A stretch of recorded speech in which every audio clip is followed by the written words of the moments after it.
Hello and welcome to the latest episode of On the Money, a weekly bite-sized show that aims to cover interesting investment and personal finance topics.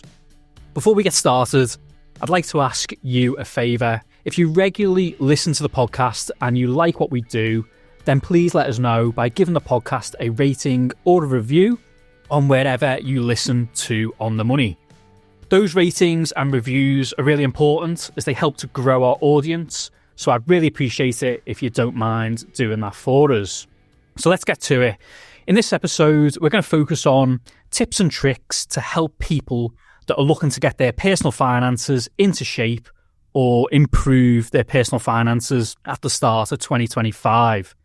To tackle this topic, it's great to be joined once again by friends of the pod, Craig Rickman, who is personal finance editor at Interactive Investor. So Craig, first on the agenda is personal finance related New Year's resolutions. So what is yours? Well, yeah, in 25 years' time, I'll reach the age that I can claim my state pension.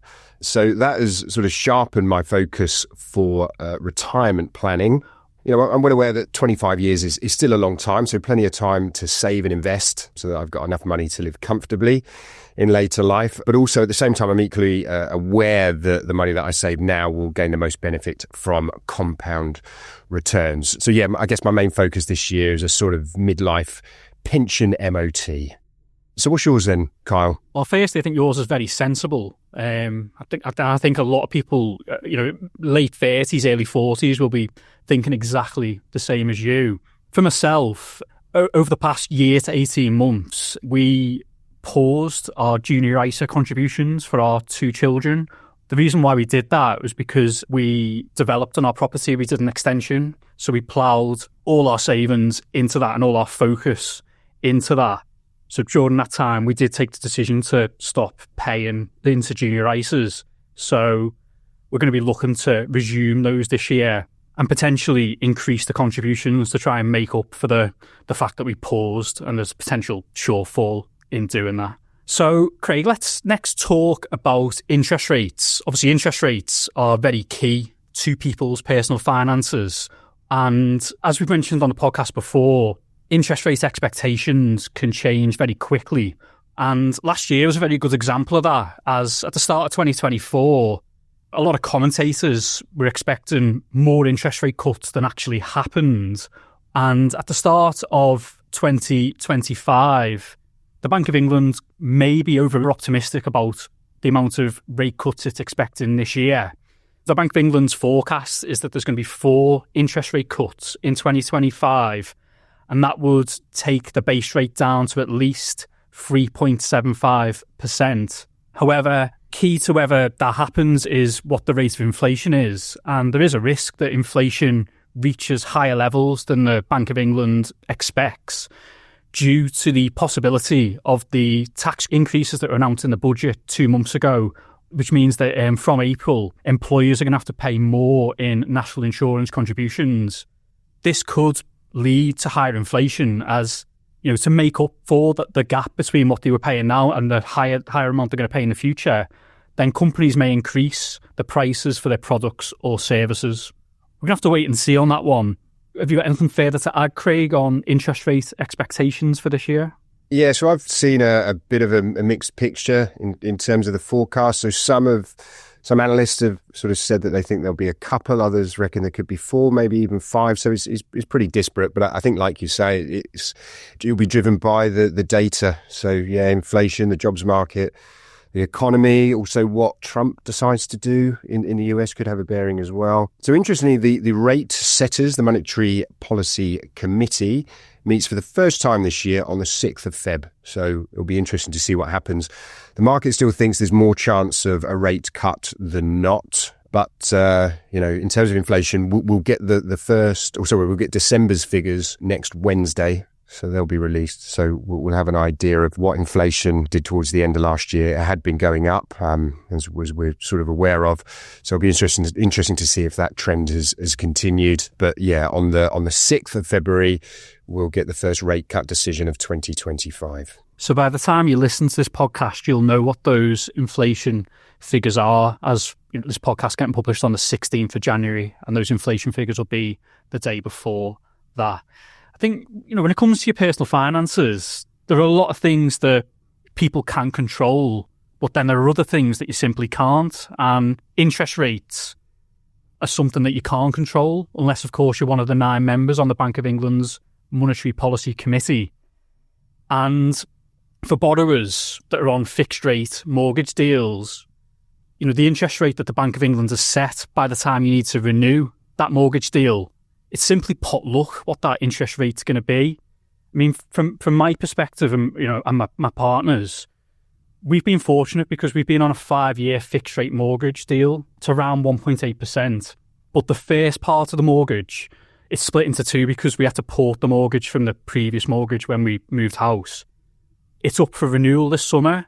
So from a purely selfish perspective, I'm hoping there are going to be some interest rate cuts before that happens, because that'll feed into, mortgage rates becoming a bit cheaper than what they are today. But the reality is, as I've just said, it's pot luck and there's nothing that can be done to avoid it. Whatever interest rates are at the time will dictate how expensive or cheap mortgage rates are at that time. One thing, though, that you can try and control if you've got the means to do it is starting to plan for when your mortgage is up. And one thing that we're going to be doing is trying to put away a bit of money each month ahead of renewing our mortgage deal, so that it doesn't feel as painful when the increase kicks in. But again, we are in a fortunate position to be able to put away some extra savings for that. And I appreciate that, of course, not everyone can do that.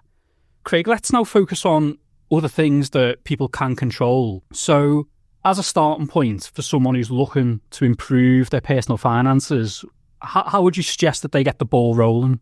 Well, I think a good place to start, or the right place to start, is to set some financial goals. So these will be things that you want to achieve in your life. They're personal to you. So, there are some common goals that people aspire to, but it's very much a personal thing. So you get to choose the things that you want to achieve in your life. And these can generally be sort of broken down into 3 sort of time frames. So short-term goals, medium term and long term, to sort of give some idea about, what you might find in each of those categories. So short term goals, it might be that you want to go on a particularly nice holiday in the next couple of years, or buy a car. So there'll generally be things in the next few years. Medium term goals will be sort of, I guess, between 5 and 10 years, and that might be getting onto the property ladder, if you're not on there already, moving home if you already own a property. And so there'll be things that sort of, between 5 and 10 years away. And then beyond that, long-term goals, the obvious one there is retirement. So if you haven't set any goals, that's a really good place to start. If you have set financial goals in the past, at this point, so in January, when things tend to be sort of pretty quiet, it's good to check progress that you've made against current ones, and then also take stock of any sort of changes in circumstances. So if you've had children or planning to have children, moved home, got a new job, received an inheritance, and sort of add those things into your plan to see how it affects the things that you plan to do already. Once you've done that, an important aspect is to then try and build yourself a financial buffer by having an emergency fund. So this is typically 3 to 6 months' salary in cash to cover emergencies. I mean, I think ideally you want to put that cash into an easy access account, something you can dip into very easily, rather than like a fixed rate savings account, for example, where if you then dip into it, you will in all likelihood lose the level of interest. And by having an emergency fund, it does what it says on the tin. If your boiler breaks down, if other things happen that you need to dip in to the emergency fund for, then that's exactly what it's there for. In terms of people taking a step back and reviewing their personal finances, is the starting point simply looking at your incomings and outgoings, Craig? Yeah, that's an important first part, because, when you're looking at, so I guess there are a few things. So there's your income, your outgoings, any assets that you currently have, and also any liabilities.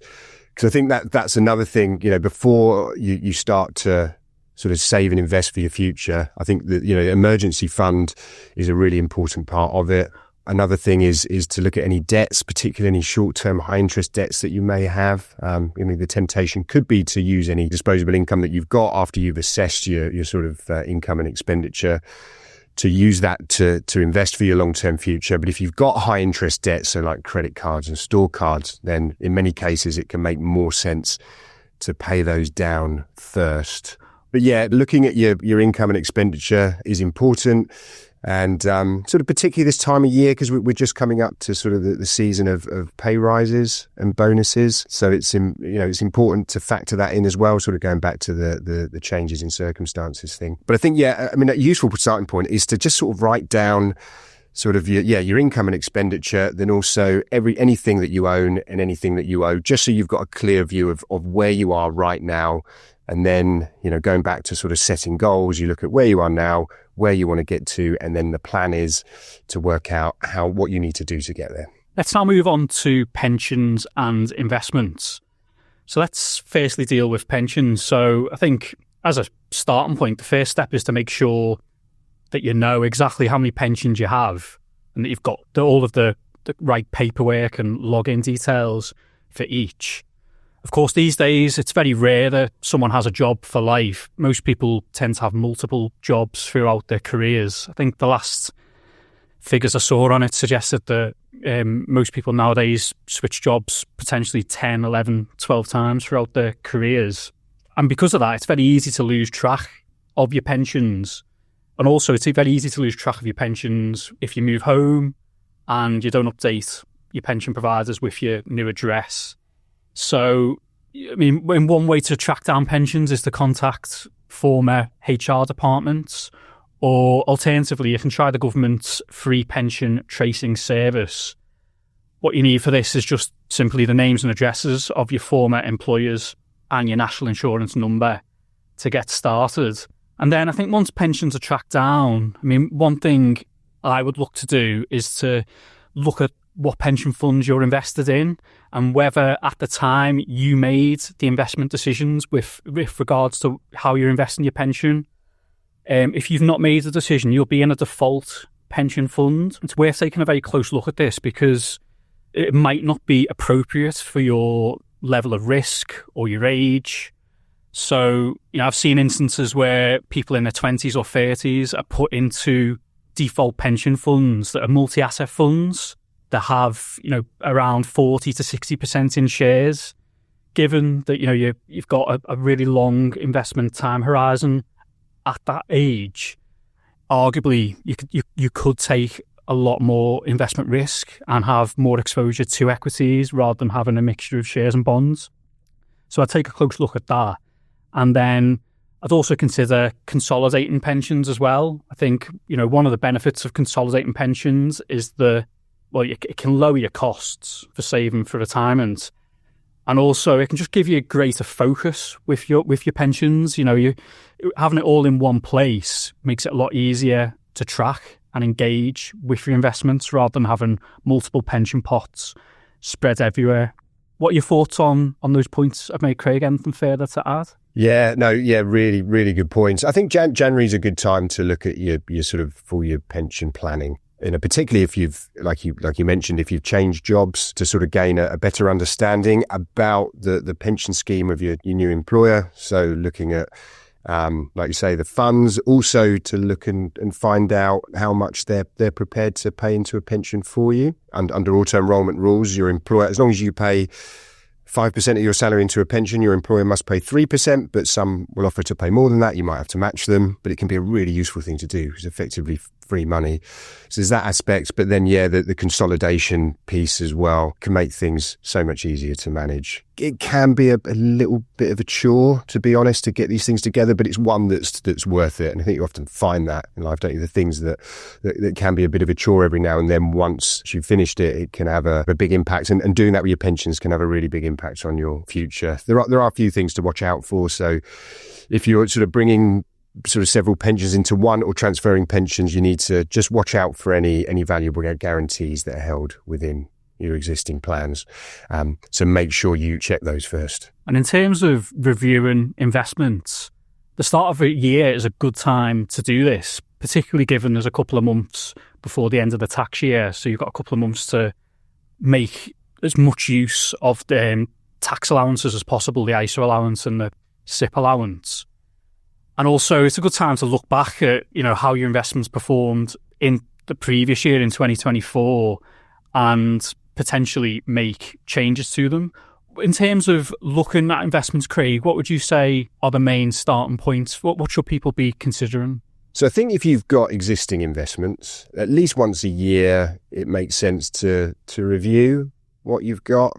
Again, review them against your goals. For example, if you're moving closer to a financial goal, then it might require a different investment strategy. So, to think of a couple of examples, one could be, let's say you're using a stocks and shares ISA and you're looking to buy a home, and you've been paying into it for several years, but now you're thinking, well, I want to buy a home, for example, within the next 12 to 18 months, and you've got all your money in shares, then you might think of maybe reducing the risk, because a stock market fall in between now and then that doesn't recover in time could have a big impact on your ability to buy the home you want. So it might make sense to move it into something safer. I don't know, something like money market funds, for example. These are only sort of examples of what can happen. Absolutely no advice. But that's one example. Another is if you're moving closer to retirement, you need to think about, some kind of de-risking. Again, this is a personal thing. Everyone will have their own idea about sort of attitudes to risk and how much risk they want to take for their financial goals. But I think the important thing is just to review. And in a lot of cases, you'll just sort of leave things as they are. So you won't see the need to make any changes to your investment portfolio. But checking it will just give you the peace of mind that what you're doing is either still the right thing, and if it's not, that any changes are taken with your long-term goals in mind. And in terms of drilling down into a portfolio, a couple of things to potentially consider are whether you have too many funds, and it may be the case that some of the funds that you have are too similar in terms of their investment approach or investment style and investing in the same region. And while it's very important to diversify by owning a mixture of different assets and different approaches, it's also important to not over-diversify. And I'd also consider whether the funds that you own, if they're an actively managed fund, whether they're still managed by the same fund manager when you initially invested, and whether the investment approach that's been taken is the same as when you first invested. If the fund manager's changed and if the investment approach has changed, it's not an automatic sell, but you need to question yourself as to your initial rationale for buying that fund and backing that fund manager, and whether it has now changed and whether today you would continue to buy that fund if you didn't already own it. So Craig, I touched on the fact that, at the start of a year is a good time for people to review their pensions and investments, given that the end of tax year is approaching. I think it's even more important this year, given that we saw capital gains tax changes in the budget at the end of October. This really does highlight the importance of making the most of your tax wrappers. Could you talk us through that, Craig? Absolutely, yeah. So lots of rumours about capital gains tax in the lead up to the autumn budget, and they did indeed go up. So the basic rate of CGT went up from 10% to 18%, and the higher rate from 20% to 24%. So yeah, that's given some extra incentive to use tax wrappers such as individual savings accounts or ISAs, and pensions such as SIPs. You have until the 5th of April. With an ISAs, you can save and invest up to £20,000 a year. Within a pension, you can pay up to either 100% of your earnings or £60,000, whichever of those is lower. You might be able to pay in a bit more using carry forward rules if your income is above that. So there are two things to consider. There's also some allowances as well, such as the capital gains tax allowance. That's £3,000 for this year. And that's the amount of profit that you can realise from selling shares and not pay tax. So there are sort of few things to think about using before the 5th of April, because certainly with ISAs and your CGT allowance, they are use it or lose it. So if you don't use it for this tax year, you can't roll it over to the next. And before we finish investments and pensions, it just occurred to me that I didn't mention it's also useful to get a state pension forecast. Absolutely. Yeah. That's something that I'm thinking about doing right now. I mean, I should have enough qualifying years to get the full state pension. I should have enough by the time I retire, because I've been in full-time work for a long time, and that's the plan over the next 25 years. But to get the full state pension, you need to have 35 years qualifying national insurance contributions or credits. It's really important to get the full state pension if you can. The amount is going up in April of this year. It'll be just under £12,000 a year. That's inflation proofed as well. So it's a truly valuable source of retirement income. I mean, probably alone not enough to live on, but a really good foundation to sort of meet your sort of day-to-day costs. So yeah, get a state pension forecast if you can, or if you're unsure. And then if there are any gaps in your record, then you might be able to fill them by paying Class 3 national insurance contributions. So that's something it's worth doing. And while we're sort of in January and things tend to be a bit quiet, now could be a good time to do it. And the final thing that we're going to mention to review, which is really important, is to write a will, or to review your existing will. I think like your investment portfolio, as Craig mentioned, it's good to have a review of your investment portfolio once a year. I think the same rule applies for when you're reviewing your will as well. It should be a once a year event if you do have the time to get around to do that. And also as part of that, to review your powers of attorney. And obviously there's two elements to powers of attorney. One is to do with your finances and the other is to do with your health. Yeah, absolutely. Yeah. Couldn't agree more on those.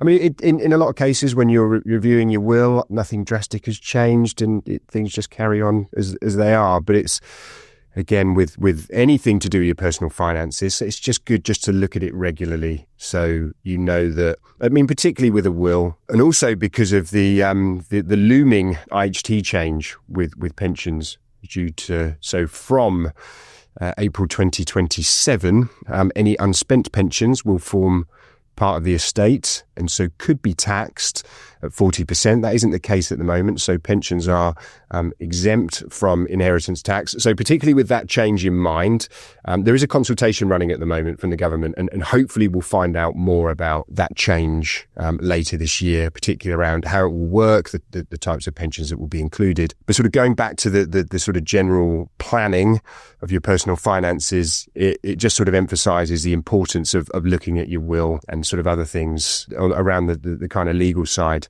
every year if you can, because we sort of spoke about the capital gains tax changed and this changed. The financial landscape can change quite quickly, and some of the changes can be quite significant as well.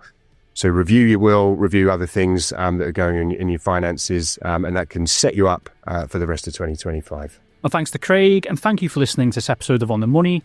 If you enjoyed it, please follow the show in your podcast app and do tell a friend about it. If you get a chance, leave us a review or a rating in your podcast app too. You can join the conversation, ask questions and tell us what you'd like to talk about via email on otm@ii.co.uk. We do the occasional question and answer episode from listeners, and we're going to be planning one in the next month or so please do get your questions in for that. In the meantime, you can find more information and practical pointers on how to get the most out of your investments on the Interactive Investor website, which is ii.co.uk, and I'll see you next week.